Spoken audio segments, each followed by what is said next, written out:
Price Lord, good morning. கர்த்தருடைய பரிசு நாமம் மகிமைப்படுவதாக. இந்த நாளிலும் கூட அந்த யூடியூப் தளத்தின் மூலமாக உங்களை பார்த்ததில் ரொம்ப சந்தோஷம் அடைகிறேன். நிச்சயம் இந்த நாள் உங்களுக்கு ஒரு ஆசீர்வாதமான நாளாக அமையும். என்னோடு கூட சேர்ந்து ஒரு வசனத்தை வாசிங்க. யோபு 6வது அதிகாரம் 9வது வசனம். தேவன் என்னை நொறுக்க சித்தமாகி தமது கையை நீட்டி என்னை துண்டித்து போட்டால் நலமாயிருக்கும். தேவன் என்னை நொறுக்க சித்தமாகி தம்முடைய கையை நீட்டி என்னை துண்டித்து போட்டால் நலமாயிருக்கும். இந்த வார்த்தையை சொல்றது யார் அப்படின்னா யோபு. யோபை பத்தி நீங்க வேதத்துல நல்லா அறிஞ்சிருப்பீங்கன்னு நினைக்கிறேன். ஒரு சில காரியங்களை நான் உங்களுக்கு நினைவுபடுத்த ஆசைப்படுகிறேன். இந்த யோபுடைய வாழ்க்கை அவ்வளவு உத்தமமா இருந்துச்சு தேவனுக்கு முன்பா. அவனுடைய பிள்ளைகளுடைய வாழ்க்கையும் சரி, அவனுடைய குடும்பம், அவனுக்கு இருந்த எல்லாவற்றிலுமே அவன் தேவனுக்கு முன்பாக நீதிமானா இருந்தான், உத்தமனா இருந்தான் என்று பார்க்கிறோம். சன்மார்க்கனா இருந்திருக்கிறான். இந்த யோபு தன்னுடைய வாயால தேவன் என்னை கொன்று போடணும் அப்படின்னு சொல்றதுக்கு காரணம் என்ன அப்படிங்கிறது நமக்கு எல்லாருக்குமே தெரிஞ்சதுதான். நான் அதை சற்று ரிமெம்பர் பண்றேன், உங்களுக்கு நினைவுபடுத்த ஆசைப்படுகிறேன். என்ன அப்படின்னா, அவனுக்கு இருந்த எல்லாவற்றையுமே அவன் இழக்கிறான். பிள்ளைகளை இழக்கிறான், அவனுக்கு இருந்த உடைமைகள், அவனுக்கு இருந்த எல்லா பொருட்களையும் இழந்து இப்போ தனித்தவனா இருக்கிறான். அவனுக்கு அது மட்டும் போதாது அப்படின்னு சொல்லிட்டு அவனுக்கு பல வியாதிகள் வேற வருது. யோபுக்கு வந்த வியாதி என்ன அப்படின்னு சொல்லி ஒரு சில மருத்துவர்கள் அதை கணிச்சு இந்த வியாதியா இருக்கலாம் அப்படின்னு சொல்லி ஒரு விஷயத்த சொல்றாங்க. அது என்ன வியாதி அப்படின்னா எலிஃபான்டியாசிஸ் அப்படிங்கிற ஒரு வியாதி. கிட்டத்தட்ட புற்றுநோயை, லெப்ரசியை விட கிட்டத்தட்ட 5 மடங்கு கொடிதான ஒரு வியாதியாம். நீங்க கூகுள்ல போய் பாத்தீங்கன்னா உங்களுக்கு தெரியும். அதோட போட்டோஸ்லாம் உங்களுக்கு போட்டிருப்பாங்க. அந்த அளவுக்கு கொடிதான ஒரு வியாதியால பாதிக்கப்பட்டிருக்கிறார் யோபு. இப்போ சொல்றாரு, நான் ஏன் உயிரோட இருக்கணும்? தேவன் என்ன கொன்று போட்டா நலமா இருக்குமே. நானா சாக விரும்பல, ஆனா தேவன் என்ன கொன்று போடட்டும். இதை பார்த்து கொண்டிருக்கிற நிறைய பேருடைய லைஃப்ல இந்த ஒரு கேள்வி இருக்கும். நான் ஏன் உயிரோட இருக்கிறேன்? நான் பேசாம செத்து போயிடலாமே. இன்னும் சிலர் என்ன சொல்லுவாங்க அப்படின்னா, நான் சூசைட் பண்ண மாட்டேன், ஆனா ஆண்டவரே என்ன கொன்று போட்டுக்கணும். ஏன்னா நான் சூசைட் பண்ண நான் எங்க போயிருவேன்? நரகத்துக்கு போயிருவேன். அதுலலாம் நம்ம தெளிவா இருக்கோம். ஆண்டவரே என்ன கொன்று போடட்டும்.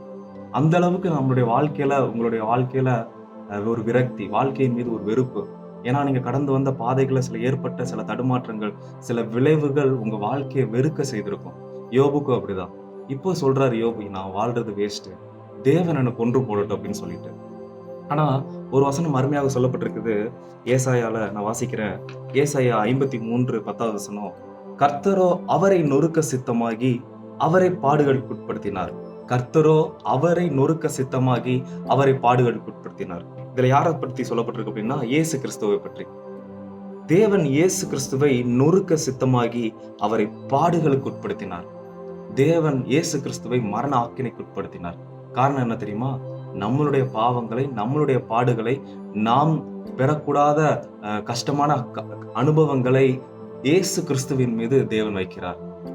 யோபு சொல்றாரு, கர்த்தர் என்ன நொறுக்கி சித்தமாகி என்ன கொன்று போடட்டும்னு.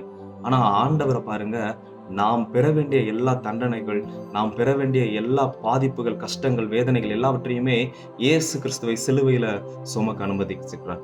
இதை பார்த்து கொண்டிருக்கிற உங்களை பார்த்து தான் சொல்றேன். உங்களுக்கு இந்த கேள்விகள் இருந்திருக்கலாம். இதுவரைக்கும் கூட நீங்க இந்த கேள்வியை உங்க இருதயத்துல வச்சிருக்கலாம். நான் ஏன் உயிரோட இருக்கணும்? ஏன் எனக்கு மட்டும் இந்த பாடு? எனக்கு மட்டும் ஏன் இந்த பிரச்சனை?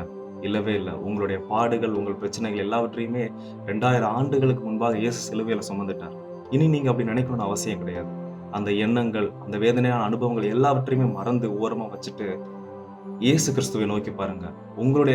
உங்களுடைய பாவங்களுக்காக நீங்க பெற வேண்டிய பல தண்டனைகளை இயேசு 2000 ஆண்டுகளுக்கு முன்பாக சிலுவையில பெற்றுக்கொண்டார்.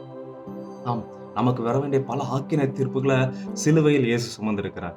இனி நீங்க இந்த வார்த்தையை உங்க வாயில என்ன பண்ணக்கூடாது? சொல்லக்கூடாது. நான் ஏன் வாழ்றேன்? நான் இருக்கிறத விட சாகுறதுக்கு மேல். இந்த வார்த்தையை இனிமே நீங்க என்ன பண்ணக்கூடாது? யூஸ் பண்ணக்கூடாது. அதே போல யோபுடைய பின்னாட்கள்ல பார்க்கிறோம். ஒரு நாள் வந்தது, அவன் எதெல்லாம் இழந்து போனானோ அதெல்லாம் அப்படியே இரட்டத்தனியாய் திரும்ப பெறுகிறான். எவ்வளவு ஒரு ஆச்சரியமான ஒரு வாழ்க்கை தானே.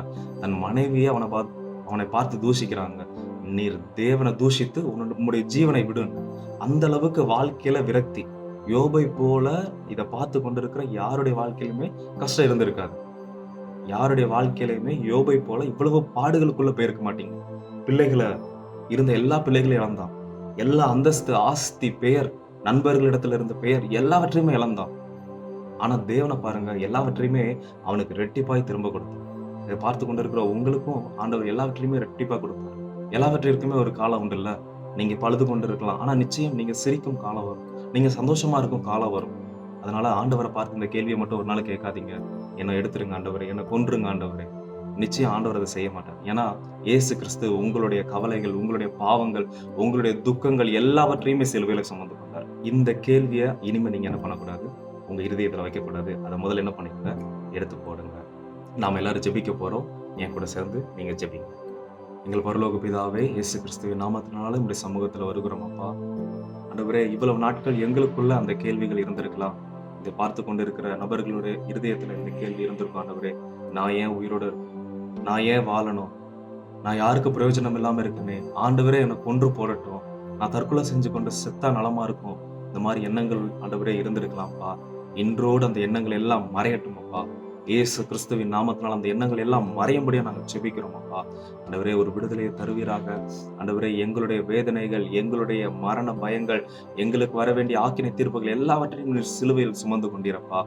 ஆண்டவரே அதை உணர்ந்தவர்களாய் ஆண்டவரே நாங்கள் ஜீவிக்க எங்களுக்கு உதவி செய்வீராகப்பா. நாங்கள் இழந்து கொண்ட ஆண்டவர் விசேஷமாக இதை பார்த்து கொண்டிருக்கிறவர்கள் இழந்த எல்லாவற்றையுமே, இழந்த சந்தோஷம், இழந்த சமாதானம், இழந்த பொருட்கள், இழந்த பெயர், ஆண்டவரே இழந்த நற்பெயர்கள் எல்லாம் திருப்பி இரட்டத்தனாய் கிடைக்கட்டும் ஆண்டவரே.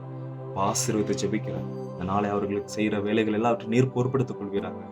தேவன் அவர்களோடு கூட இருந்து நான் உன் கூட இருக்கிறேன்னு சொல்லி ஆண்டவரே அவர்கள் நடத்த முடியாது நாங்கள் ஜெபிக்கிறோம். எங்களை தாழ்த்தி தருகிறோம், பெருமையாக்குகிறோம். இயேசு கிறிஸ்துவின் மூலம் ஜெபிக்கிறோம். எங்கள் ஜீவனுள்ள நல்ல தகப்பனே.